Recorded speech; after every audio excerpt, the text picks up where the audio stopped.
सास बनी डंडे वाली भूत। शिखा की नई नई शादी हुई थी।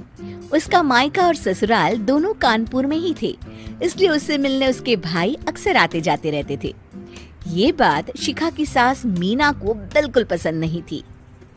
मम्मी जी, आज राहुल भैया आ रहे हैं। कौन, तेरे चाचा का लड़का? जी मम्मी जी। अरे पर वो तो दिल्ली में रहता है ना? हाँ मम्मी जी, उन्हें कल सुबह दिल्ली के लिए निकलना है, तो वो आज मुझसे मिलते हुए कल सुबह यहीं से निकल जाएंगे। हमने तो धर्मशाला खोल रखी है ना। कुछ कहा क्या मम्मी जी? मैंने कहा हाँ हाँ, आने दे तेरे भैया को, जमकर खातिरदारी करेंगे। अब तो कुछ करना ही पड़ेगा, इससे पहले कि मेरा घर धर्मशाला बन जाए। ये कैसी बातें कर रही हो मीना? सच ही तो कह रही हूँ। अभी इसकी शादी को साल भर भी नहीं हुआ और आए दिन इसके घर वाले आ धमकते हैं। अरे तो क्या हुआ, वो इसी शहर में रहते हैं तो हाल चाल लेने आ जाते हैं। इस बार मैं उनका हाल और चाल दोनों ही बिगाड़ दूंगी। अब बहुत हो गया जी। अरे ये कैसी बातें कर रही हो, हे भगवान, बस आप तो देखते जाइए। शाम को राहुल आता है। नमस्ते आंटी, कैसे हैं आप लोग? हम लोग तो ठीक है, तुम कैसे हो बेटा? मैं भी अच्छा ही हूँ आंटी। बस आज रात के बाद नहीं रहोगे। चलिए भैया, मैं आपको हमारा घर दिखाती हूँ। रात में खाने के टेबल पर शिखा, रोहित कहीं दिखाई नहीं दे रहा। जी भैया, वो ऑफिस के काम से बाहर गए हैं, कल शाम तक आएंगे। अच्छा अच्छा। बेटा, क्या तुम भूत प्रेत में मानते हो? नहीं नहीं आंटी जी, पर अचानक आपको ये ख्याल कहाँ से आ गया? पता नहीं क्यों, कभी कभी मुझे लगता है जैसे रात के समय बैठक में कोई घूमता रहता है। ये आप क्या कह रही हैं मम्मी जी? हाँ, तुम लोग घबरा ना जाओ, इसलिए मैंने आज तक इस बारे में कुछ नहीं कहा। ये आपका वहम होगा आंटी जी, ऐसा कुछ नहीं होता। हो सकता है। चलो अब मेरा सोने का टाइम हो गया है तो चलती हूँ मैं। शिखा बेटा, राहुल के सोने की व्यवस्था वहीं दीवान पर कर देना। जी पापा जी। अब चलिए भी। अच्छा, तो बैठक में सोने वाले हैं साहबजादे। क्या बड़बड़ा रही हो? कुछ नहीं, आप सो जाइए। मीना और महेश के सोने के बाद शिखा और राहुल आपस में बात कर रहे होते हैं, तभी डोरबेल बजती है। अरे आप! सरप्राइज!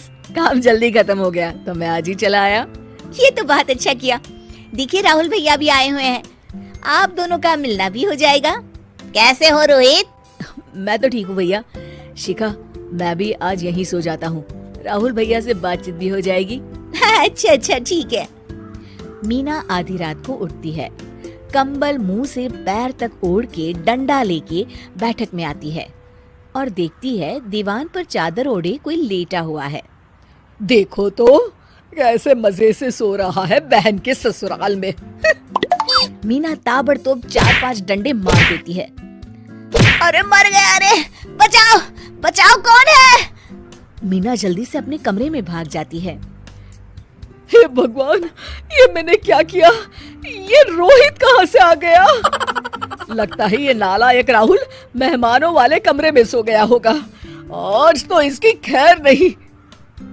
उधर बैठक में, अरे क्या हुआ रोहित? मैं बाथरूम में था, तुम्हारे चिल्लाने की आवाज सुनी। पता है भैया, मैं सो रहा था, अचानक से कोई आकर मुझे डंडे मारने लगा। ये क्या कह रहे हो? लगता है तुम भी आंटी की तरह भूत प्रेत में मानते हो।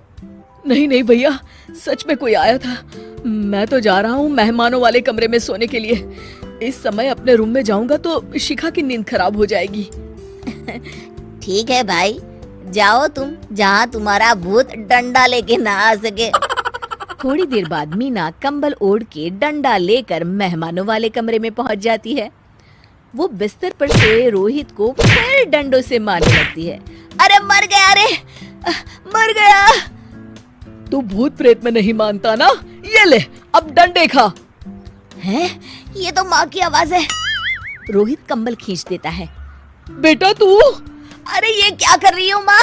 मार मार के मेरा भरता बना दिया आपने। माफ कर दे मेरे लाल, मैंने तो तुझे ही मार मार के लाल कर दिया। मैं तो उस राहुल के बच्चे को सबक सिखाना चाहती थी।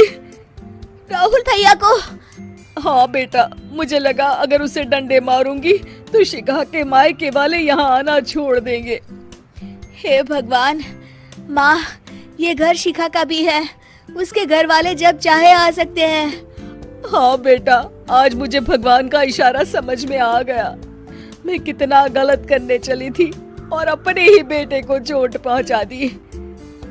अब चुपचाप जाके सो जाओ माँ, और किसी को कुछ बताने की जरूरत भी नहीं है।